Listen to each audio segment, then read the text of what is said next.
What's up, everyone? Quinn here. Thought I would make a video on Andrew Yang's Universal Basic Income Plan. This video is going to be a bit of a rant format. I'll have a few slides with some details on them, and I'll be ranting about each of them as I go through the video.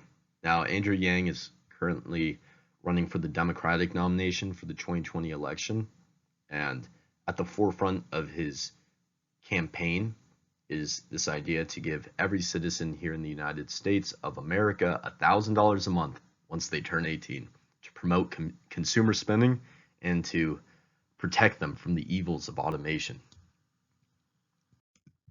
Now, some of you guys might not know what universal basic income is, and that's a good thing because here in the United States, hopefully it never works because literally our taxation would be through the fucking roof. But it's a type of social security where every citizen gets a set amount of money every month in order to set where the lowest standard of living is at, because the standard of living is the same everywhere. Tell that to the people in California who's, like in LA, for example, or New York City, this idea, giving somebody $12,000 a year isn't really going to do much for them. Some details about how Yang plans to fund this project. At the major component of the funding for this would come from a value-added tax. This is also known as a hidden tax, which is basically where instead of using sales tax to get funds from the consumer, we would be adding a value-added tax where you tax the producers of a product. Now, his reasoning behind this is that you need to tax the people who are benefiting from automation. Like, for example, if you're producing this t-shirt and I'm the consumer, and to make this a simple example, you have two people. You have the people producing the cotton and you have the people producing the dye for the t-shirt. Those people, throughout their entire process before or sending it to the manufacturer of the shirt, that whole group of producers and sellers would be paying the majority of the tax because they're benefiting the most from automation. You got the people whose machines produce dye, and then you got the people, the textiles whose machines produce the blank shirt, and then you have the store which automates its whole selling process. Since I could buy this shirt online, due to that automation, they wouldn't be able to hire unemployed individual like me. So therefore, I'm a victim, and they need to get taxed for it, and then they need to give me $1,000 check every month. Also, some more factors that will come into funding this entire project would be sort of changing the social security programs in the United States. I think it's ridiculous where the government aid would be capped at $1,000 for most people. Of course, this would exclude disabled people whose disability payments could run above that amount. But instead of, like, let's say, for example, poor families on food stamps, the parents in the family would be getting their $1,000 a month, but their food stamps would be getting subtracted from that $1,000. I don't know. I think this just shows you where you're basically taking. Sometimes people can't be responsible, especially for their children, and they need the government to be responsible for them and for the health care of their children, for example. But now you're just taking away those programs, and this is especially going to affect healthcare for a lot of poor people. You're basically just having people with their $1,000 a month paying private healthcare companies for their insurance.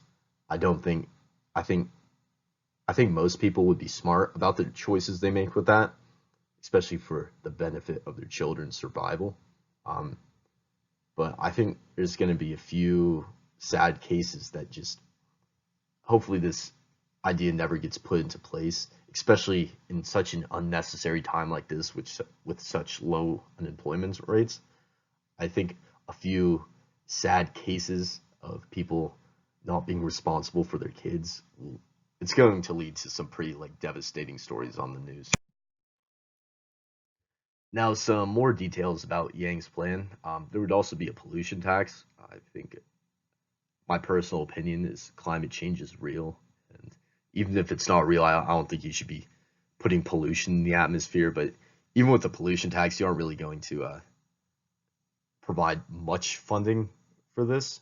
Um, but I think where you could hypothetically produce a lot of more fair funding would be from a capital gains tax on securities, and because when the wealthy people own the majority of the securities in this country, I think that would sort of that's sort of really and efficiently moving wealth around in a sense.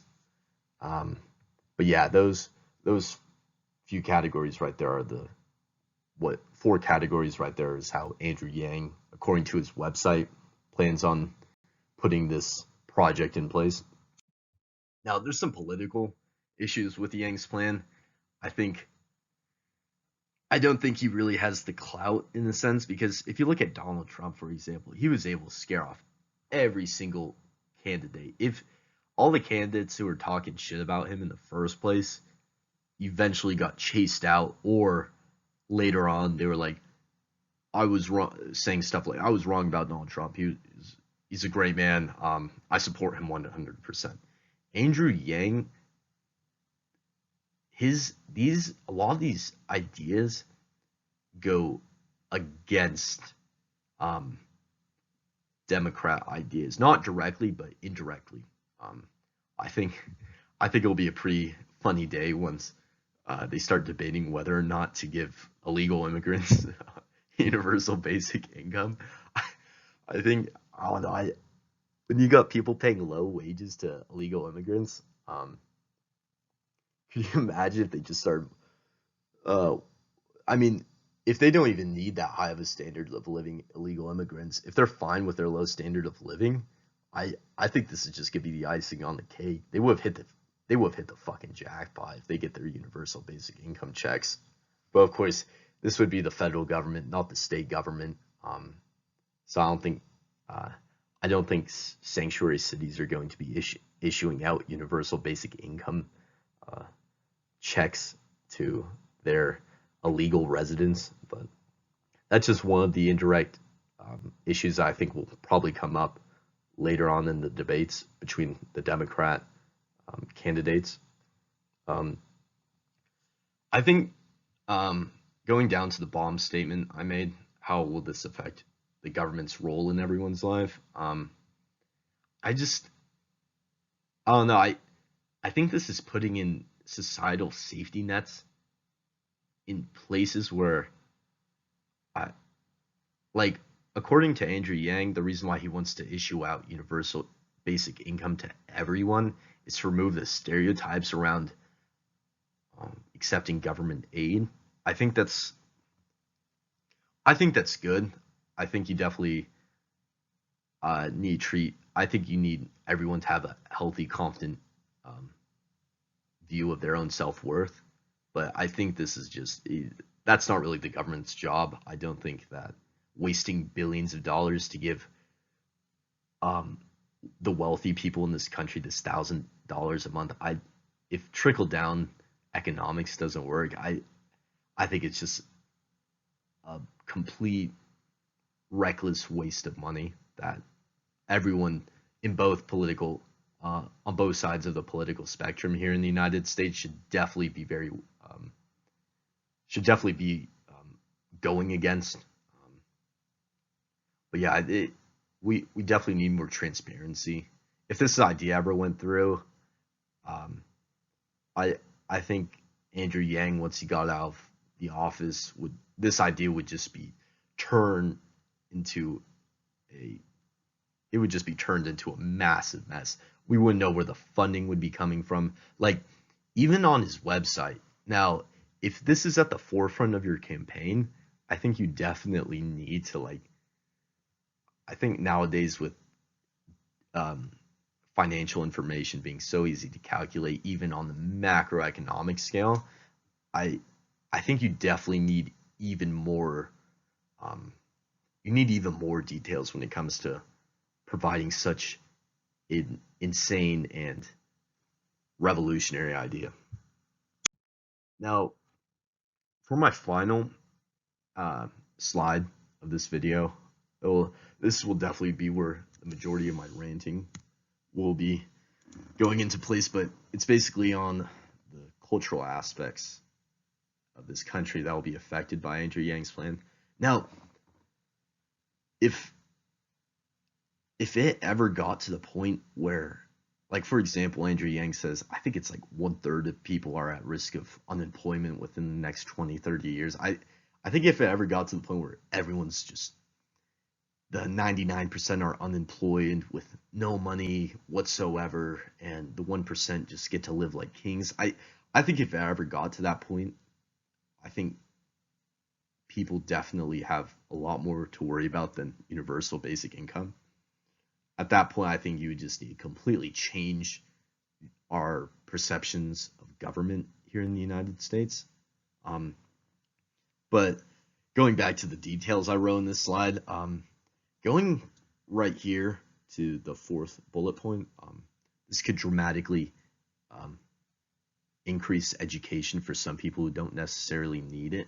If you have people who um, want to go into the trades in the United States, like becoming a plumber, electrician, or anything along the in that category, I think those people will sort of be inappropriately pushed to go to college. And I mean, with stuff like that, I mean, if you look at my last video on the student loan debt crisis, I think this obviously I'm not trying to like combine the topics of these two videos because that'd be a mess to do right here. But it's just situations like that where I think we lose a lot of very skilled laborers from the workforce. And I mean, those are probably if if we ever automated every single job within the economy, I think those would probably be the last jobs that were to go due to automation. So are why is the government promoting some of our country's most skilled workers from being like, you need to get education that provides no economic value to this country? Like, if you took an electrician who's been working in construction, um, setting up the entire like wiring for massive buildings and stuff like that, like a robot's not going to do that for probably not 100, 200 years to come. Like, but what could be automate, what would be, what would be sad is if you were like study, just study business for the kicks or study history just for the kicks. I, I think, I think this could have, I think this country's perception of higher education is very flawed in this country. And I think that would just, this, between for a person between the ages of 18 and like their late 20s, I think that's a very crucial area. And for somebody to waste it getting educated in areas that don't provide the labor that this country needs, and they just spend their time just wandering around. I mean, if he's trying to promote consumer spending, who's to say that like once somebody turns 18, they take instead of taking a gap year, they take a gap decade where they just roam around in Europe and not even spend their $1,000 a month in the United States. I haven't. They definitely need to crack down on that if this were to ever go into play. I think